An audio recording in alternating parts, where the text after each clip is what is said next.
走进现实生活，讲述离奇故事。大家好，我是小陈，欢迎观看陈峰故事。徐老板是好人，咋可能是杀人犯？面对警察询问，被询问者一脸不可置信。而这也不是个例，几乎每一个被询问的人，几乎都称徐涛是好人。然而，这名自称为徐涛的男子，实则有着不堪回首的过去。28年前，年仅17岁的他，原名王海忠，竟犯下骇人听闻的命案，残忍杀害了一名成年女性和一名仅3个月大的婴儿。他绝非善类，罪行昭彰。王海忠，一位曾经就读于上海青浦某职校的学子，在校期间，他凭借出色的学业表现和扎实的技能基础，获得了师生们的广泛认可。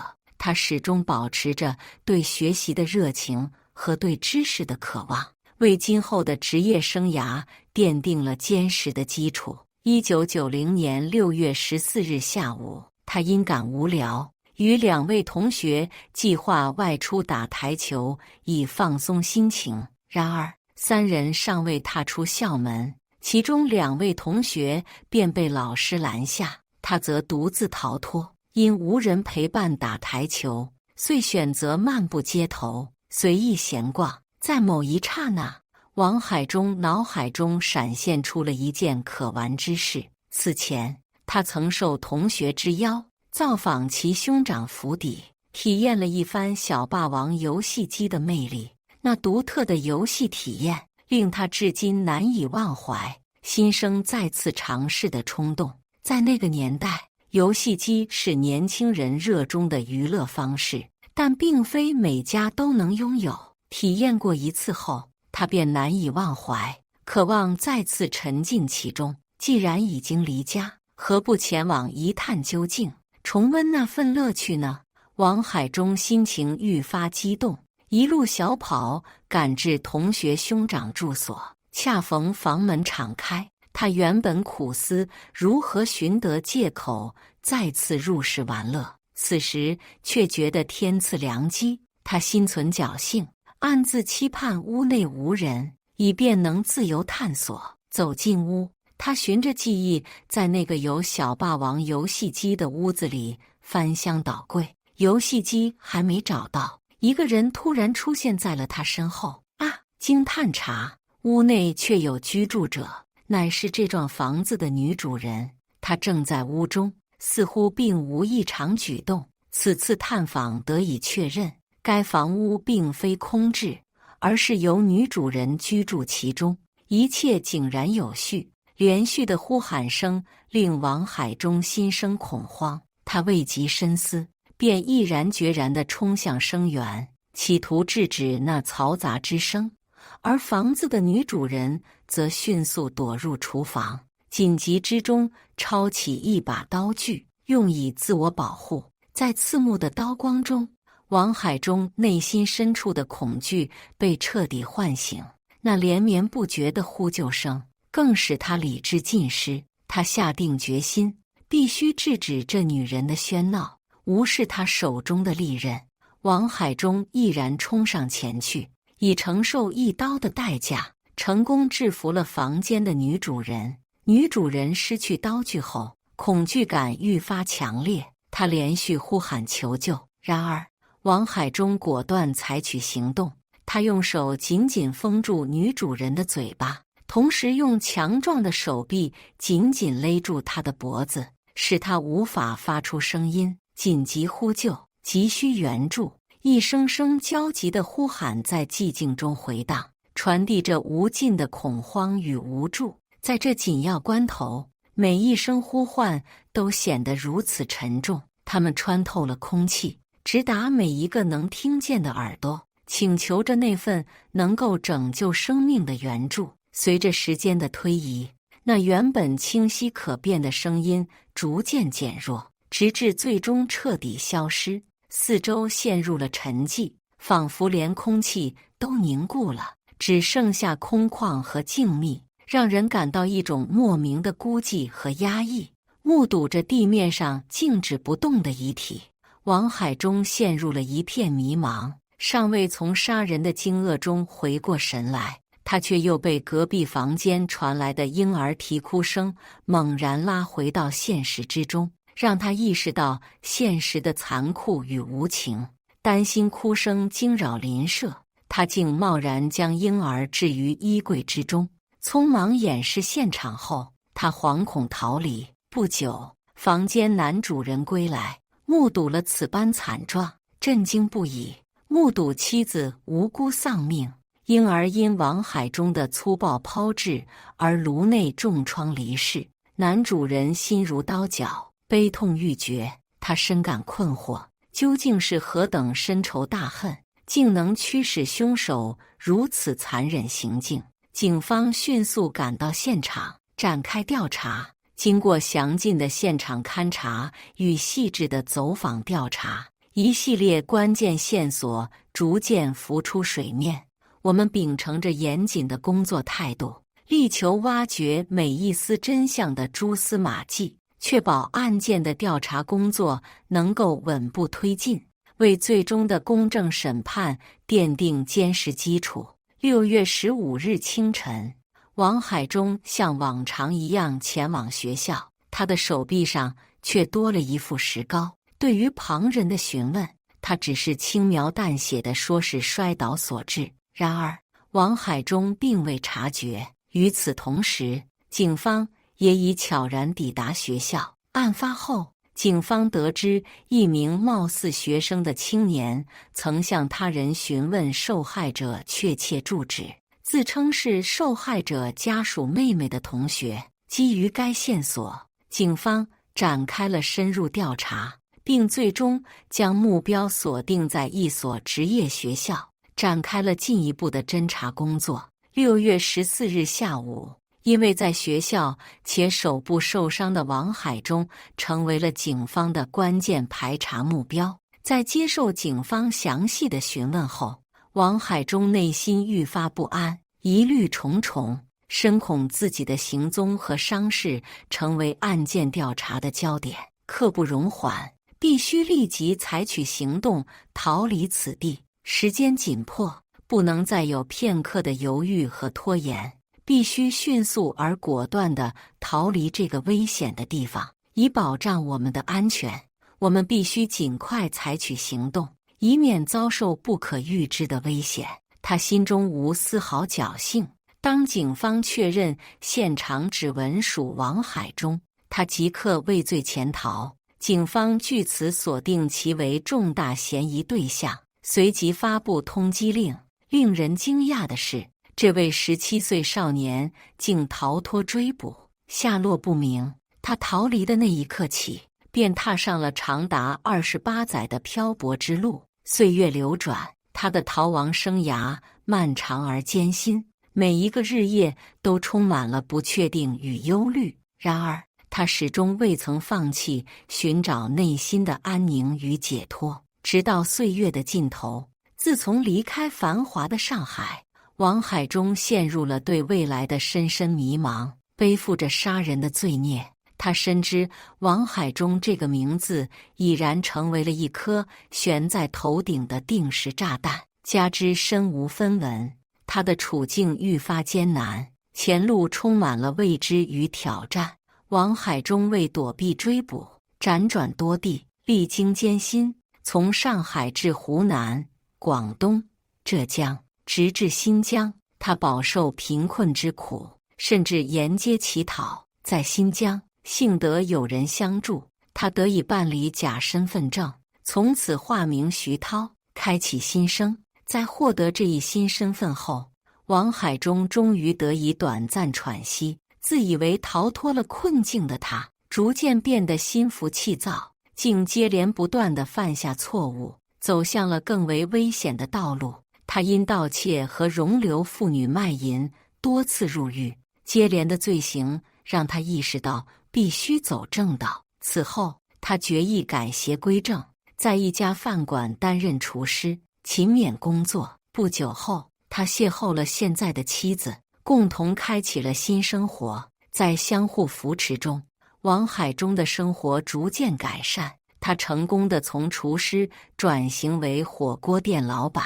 如今，在安徽宁国安家落户的他，生意兴隆，家庭幸福，育有2个孩子。过去的阴霾似乎已被彻底驱散，他的人生正朝着新的方向迈进。尽管面临重重困难，王海中深知此事绝不可能轻易了结。他明白，这场风波所蕴含的问题远比表面所见更为复杂，需以坚定的决心和不懈的努力去寻求解决之道。他决心彻底追查真相，为正义发声，直至事情得到妥善处理。自逃离以来，他内心饱受折磨，辗转难安。每当夜深人静，梦魇便不期而至。昔日的情景与警察的追捕如影随形，挥之不去。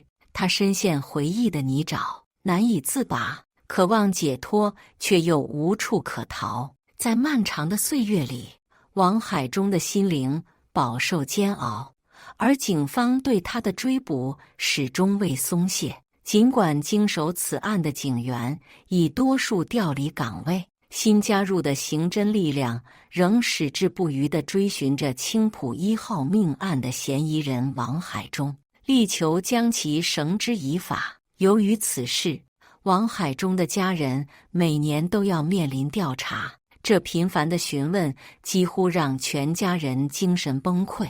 内疚和自责深深困扰着王家的每一个人，他们难以置信他会犯下如此罪行。同时，受害者一家也沉浸在无尽的痛苦之中。对于众人而言，此事尚未画上句号。无论时光如何流转，我们都无法轻易将其抛诸脑后。它不仅关乎个人的权益与尊严，更牵动着整个社会的公平正义。因此，我们必须持续关注，直至问题得到妥善解决。长期以来，王海中的下落一直成谜，无人知晓其去向。直至2017年，此案终于迎来关键突破。当年，刑侦技术实现了重大飞跃，王海中的相关信息被再次提交至刑侦总队进行比对分析。经过深入调查，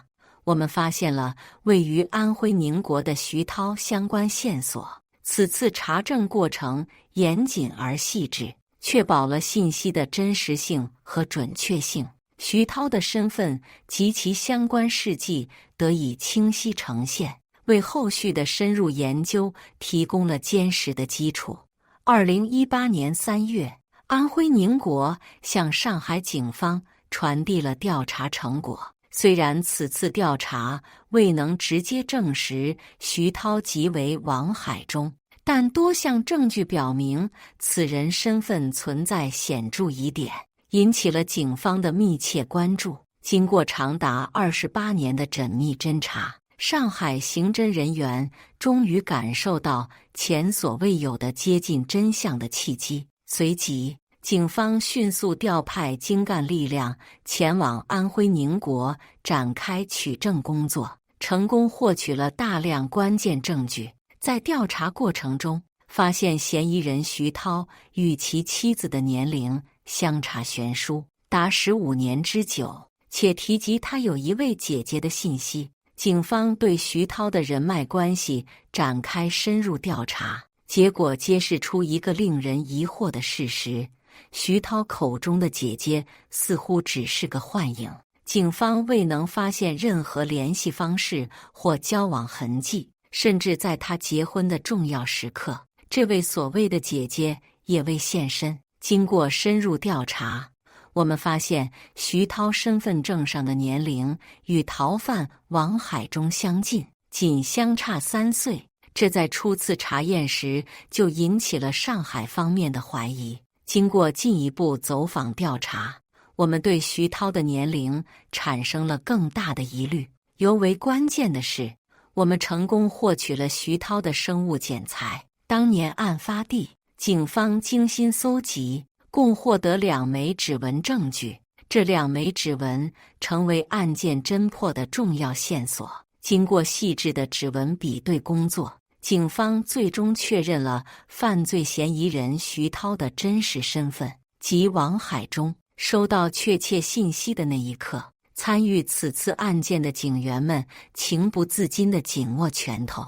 历经长达28年的深入调查、详尽走访与不懈追捕，如今终于取得了令人欣慰的进展，正义终将得以伸张。即刻行动，迅速展开抓捕行动，请所有相关人员立即进入备战状态，确保任务顺利进行。我们将全力以赴，不遗余力地追捕犯罪嫌疑人，以维护社会的安定和谐。请大家齐心协力，共同完成这项重要任务。经过上海警方与宁国警方的紧密合作与周密布控，终于在2018年3月27日晚成功抓获潜逃28年的犯罪嫌疑人王海忠。面对警方，王海忠虽显短暂慌乱，却流露出某种解脱的神情。在随后的审讯中，他如实交代了当年的犯罪事实，罪犯已被捕并接受审判，看似案件已终结。然而，这起历经28年漫长逃亡与追捕的案件，其背后仍蕴藏着诸多不为人知的秘密与隐情，仍需深入挖掘和探究，以还原事实真相。在王海忠被捕后，警方对其妻子和同事进行了调查。令人意外的是，他们都不约而同地用"好人"这个词来形容王海忠。这一发现使警方深感困惑，同时也对王海忠的真实面目产生了更多的疑问。在妻子的眼中，丈夫不仅深爱着她和孩子，更是对事业倾注了极大的热情与努力。多年来，他凭借不懈的奋斗，从一名普通厨师逐渐成长为多家火锅店的卓越掌门人，年收入可观，100万有余。在合伙人和员工心中，王海忠以其高尚的品格著称。他为人豁达，总能设身处地为员工着想，与那些唯利是图的老板截然不同。外界对他的评价普遍积极。然而，真实的王海忠是否如其外表那般风光无限、胸怀坦荡，仍待深入探寻。在庭审过程中，王海忠多次提及解脱一词，其言辞中透露出一种深沉的感慨。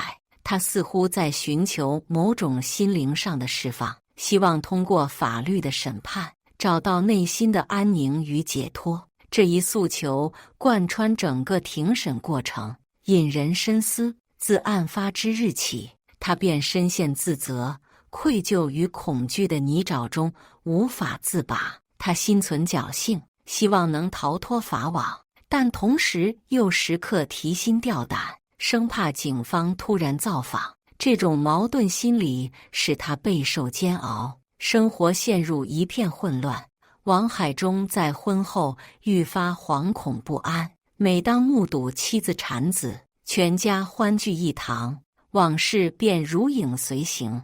他时常扪心自问，若当年自己未曾涉足，那户人家是否也能如此温馨和睦？幸福愈深，内疚愈重。每每夜半梦回，他总会惊坐而起。他时常被噩梦所困扰，时而梦见那对母女，时而梦见警察上门。从最初的噩梦开始，他的睡眠质量逐渐下降，直至无法入眠。这种精神上的折磨让他身心俱疲，几乎到了崩溃的边缘。王海忠透露，他曾考虑过自首，但内心的恐惧与不舍使他犹豫不决。他无法割舍对家人的牵挂，也无法放弃所享有的美好生活。尽管他深知自己的罪行无法被原谅，但仍抱着一丝侥幸心理。经过深入的调查与搜索，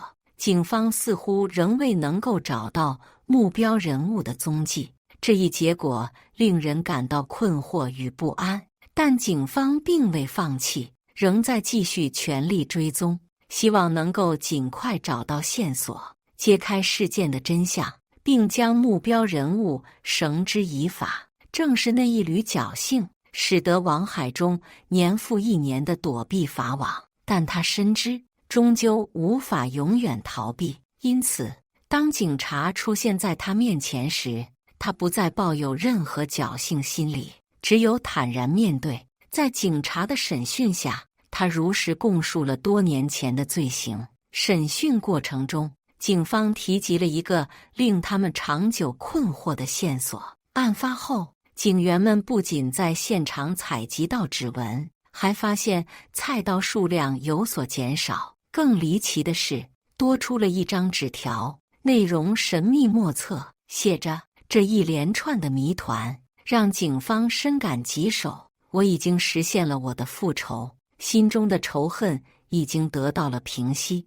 我不再是那个被愤怒驱使的人，而是回归了理智与冷静。这个仇我已经报了，我可以坦然面对自己的过去，也可以勇敢地迎接未来的挑战。现在，我可以放下心中的包袱，重新开始了。仇？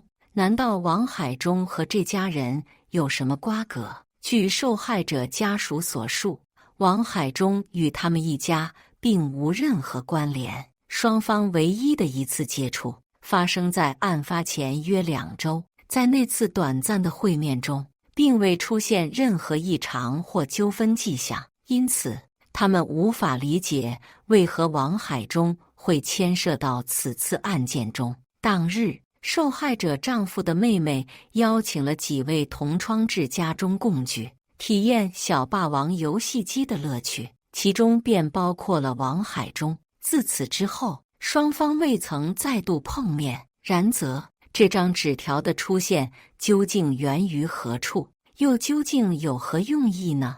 王海中在审讯中坦诚交代了事件始末。自那次在同学兄长家体验游戏机后，他对其念念不忘，终至铸成大错。事后，他内心充满恐惧与不安，深知逃避非长久之计，警方必会追查到底。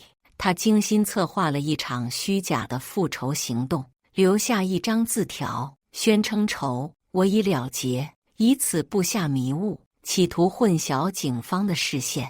他深谙心理战术，用这样的手段试图逃避法律的制裁。经过深入调查和审理，王海中的犯罪事实已确凿无疑，等待他的将是法律的严惩。然而，在案件处理过程中，仍面临多重挑战，尤其是关于追诉时效的界定以及量刑标准的把握，均需审慎对待。1990年，时年17岁的王海中犯下了命案。对于这位未成年少年在28年前的犯罪行为，如何判决成为公众关注的焦点。然而，青浦1号命案的判决书为我们提供了明确的答案。王海中被依法判处无期徒刑，彰显了法律的公正与权威。自此，这起因游戏而引发的悲剧案件终于得以告破。经过深入调查和严谨分析，案件的真相逐渐浮出水面，为受害者和家属带来了一丝慰藉。此案的解决也向社会传递了对于任何违法犯罪行为必将受到法律严惩的坚定信念。然而，对于王海中的家人以及受害者家属而言，他们所遭受的伤痛已然深重且难以愈合。这段痛苦的回忆，在日后的日子里依旧如同利刃般，不断地刺痛着他们的心灵，使他们饱受煎熬。在后续的监禁岁月中，王海中将不断承受来自内心深处的谴责。他的良知如同悬在头顶的利剑，时刻提醒着他过去的错误与罪行。即便身处高墙之内，他也无法逃避自己曾经犯下的罪孽所带来的沉重负担。至此，案件终于得以圆满解决，罪犯受到了应有的制裁，受害者家属得以心灵慰藉。历经数代侦查员的不懈努力与坚持，他们的辛勤付出终于得到了应有的回报，正义终究得到了伸张。然而，这并非美满的结局，而是一起骇人听闻的命案，涉及一名新生儿的母亲与仅3个月大的婴儿。若非往海中的罪行，这位母亲本应安心育儿，婴儿将健康成长，这个家庭亦会充满欢声笑语。可就因为一个游戏机，一切都变了。不可否认，一代代侦查员锲而不舍，让人感动。可如果有可能，他们是希望这件事没有发生。正是带着这种心态，一代代侦查员才会不遗余力，只因他们想给这个家庭一个交代。感谢大家的观看，欢迎大家在下方评论区讨论。如果你喜欢这类故事，记得点击订阅陈峰故事，并分享给更多的人，这会对我帮助很大。再次感谢大家的观看。